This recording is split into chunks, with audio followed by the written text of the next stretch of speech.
Enciclopédia do Patrimônio da Humanidade. Os Mosteiros de Meteora, Grécia.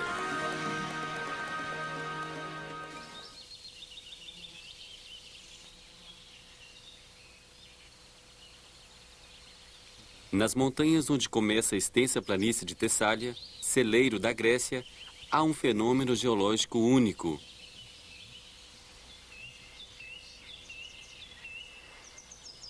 Blocos de rocha de até 400 metros de altura, as rochas de Meteora.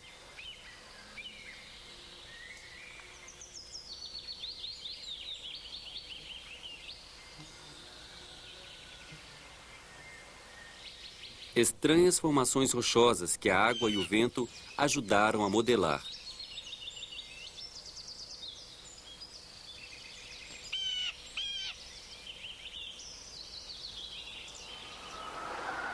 Como uma verdadeira floresta de pedras. Sedimentos de um rio, prensados pelas pedras durante milhões de anos, transformados pela ação da chuva e do vento, estagnados, como se fosse um símbolo contra o transitório. Objetivo preferido de muitos alpinistas.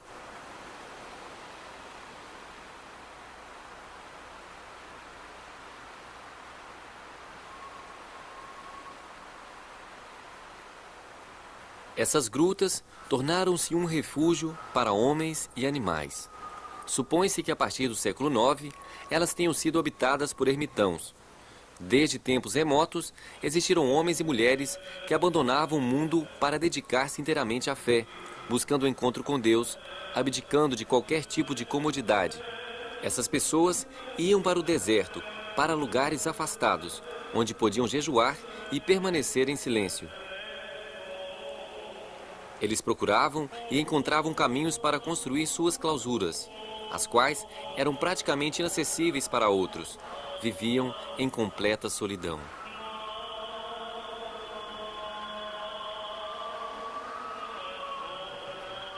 Ainda existem vestígios dessas clausuras em algumas das rochas de Meteora, as quais até podem ser comparadas a ninhos de pássaros. Para erigir essas construções, era necessário brincar com a morte. Porém, parece que a vida tinha para eles um outro sentido, pois viviam somente para prepararem-se para a morte, para o encontro com Deus.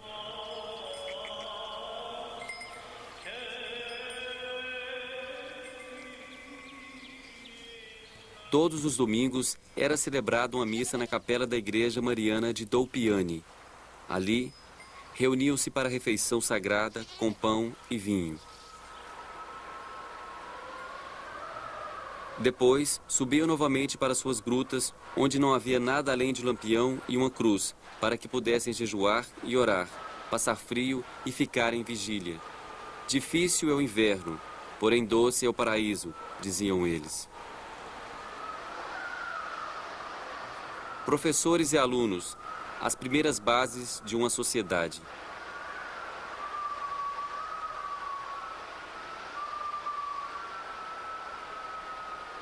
A leitura da Escritura Sagrada e a elaboração de livros.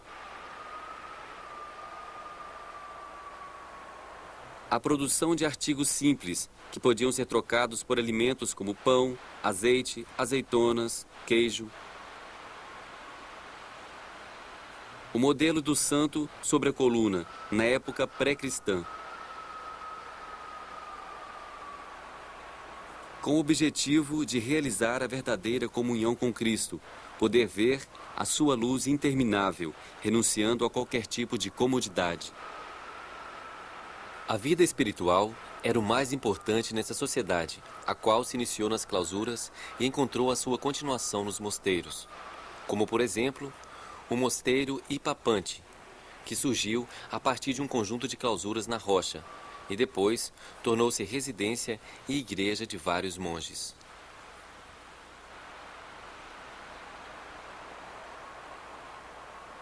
No entanto, aconteceu o que parecia um milagre. Os mosteiros surgiram nos cumes das rochas mais altas, como, por exemplo, o mosteiro da Metamorfose, também chamado o Grande Meteoro, que significa suspenso sobre a terra. Ele foi fundado pelo santo Atanásios, que vivia em Meteora. Os monges eram chamados para oração através de golpes em uma viga de madeira, o chimantron. Um mosteiro é um lugar onde convivem monges, principalmente para juntos rezarem, irem à igreja e cuidarem de sua subsistência. O objetivo é aproximar-se de Deus, tanto por meio da oração realizada em conjunto como da solitária, nas celas. Em um mosteiro, há um monge que é o superior e também há vários irmãos. E isso pode ser comparado a Jesus Cristo e seus discípulos.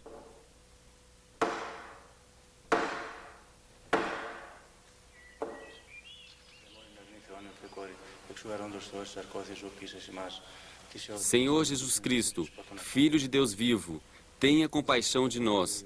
Essa prece é feita inúmeras vezes pelos monges todos os dias.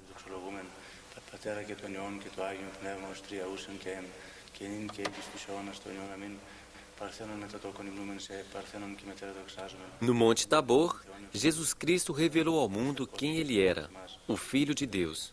E os seus discípulos viram a intensa luz que ele irradiava.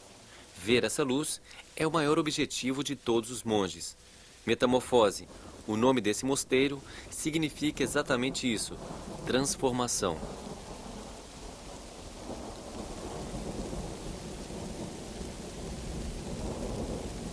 Não seriam esses penhascos o lugar ideal para realizarem essas experiências de isolamento e tranquilidade, longe do movimento de uma vida profana? A partir do século XI, surgiram 24 mosteiros nas rochas de Meteora, dos quais muitos não conseguiram sobreviver. Depois de um período de expansão, no século XVI, a maioria havia desaparecido. Hoje em dia, existem apenas 6. Sempre se pergunta o mesmo: como era possível construir essas obras magníficas em rochas quase inacessíveis? De que maneira o primeiro monge conseguiu chegar no cume da montanha e, a partir daí, pendurar uma corda para que os outros pudessem subir com os materiais de construção? Haveriam anjos para ajudá-los? Muita força espiritual e determinação foram necessárias para a construção desses mosteiros.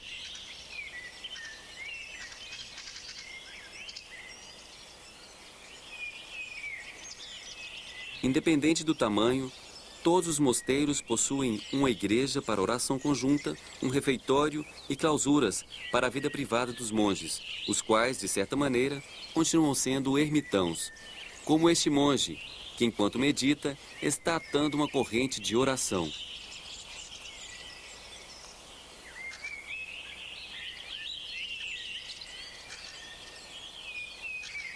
Somente nas primeiras décadas deste século foram colocadas escadas e entradas. Antigamente, ser puxado por uma rede ou subir por escadas suspensas eram as únicas possibilidades de se entrar nos mosteiros.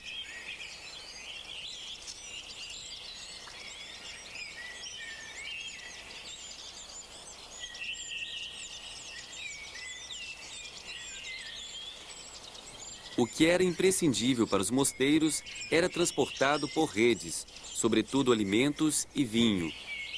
Os monges também desenvolveram uma pequena atividade agrícola. Hoje em dia, existe água suficiente para regar as verduras.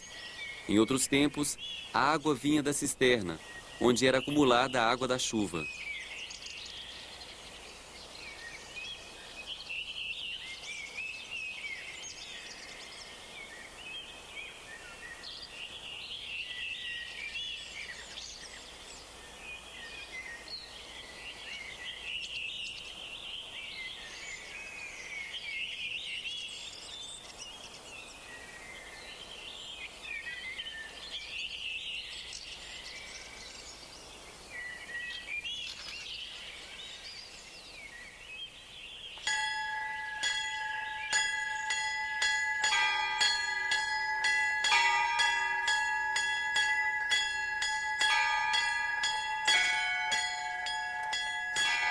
Catholicon, a principal igreja do mosteiro, decorada com afrescos e ícones.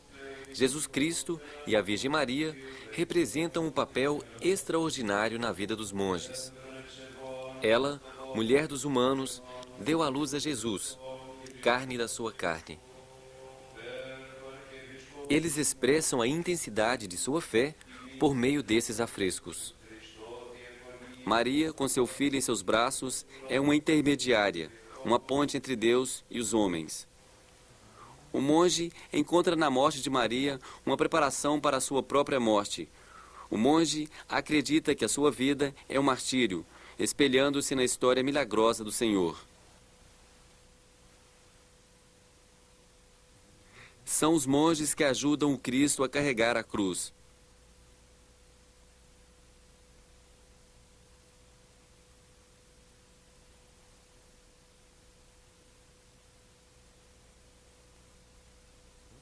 Como o maior presente da sua criação, Deus criou o homem à sua semelhança. Porém, o homem perdeu a pureza por culpa do pecado original. Entretanto, os homens ainda têm a esperança de serem acolhidos por Abraão, juntamente com outros santos.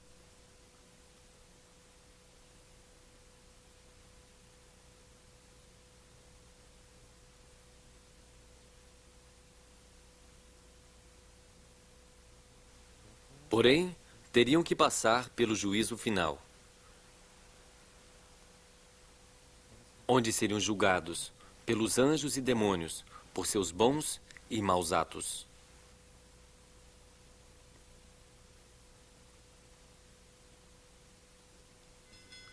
O ícone da Mãe de Deus, do Mosteiro Stefanu, foi seriamente danificado em uma guerra. Hoje, as jovens freiras pintam ícones bizantinos nesse mosteiro, seguindo a antiga tradição. Pintar ícones é um exercício espiritual, para o qual o pintor se prepara jejuando e orando.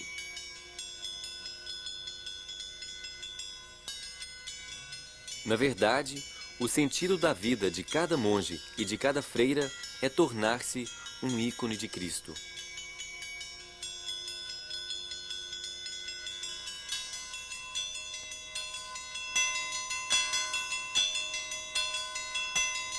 No Mosteiro Stefanu, ainda perdura a esperança de que Meteora continuará sendo um importante centro espiritual do nosso mundo, apesar dos problemas que hoje se apresentam, como, por exemplo, o elevado número de turistas.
Enciclopédia do Patrimônio da Humanidade.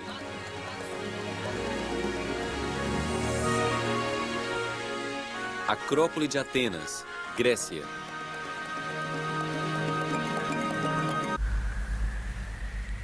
(1687), um veneziano